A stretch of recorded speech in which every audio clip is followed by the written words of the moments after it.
Hello दोस्तों, नमस्ते, good morning दोस्तों। मुंह भी नहीं धोया और हम खेत में आ गए सीधे ककड़ी लेने के लिए।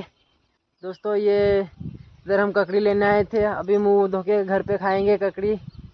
चलो पार्ट 2 में बताऊंगा, इसमें इतना ही।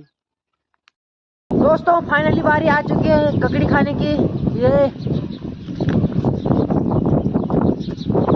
बहुत आनंद मिल रहा है हमको। सीधा जोर दो, हम खा रहे ककड़ी छत पे बैठे बैठे मस्त ठंडी ठंडी हवा के साथ।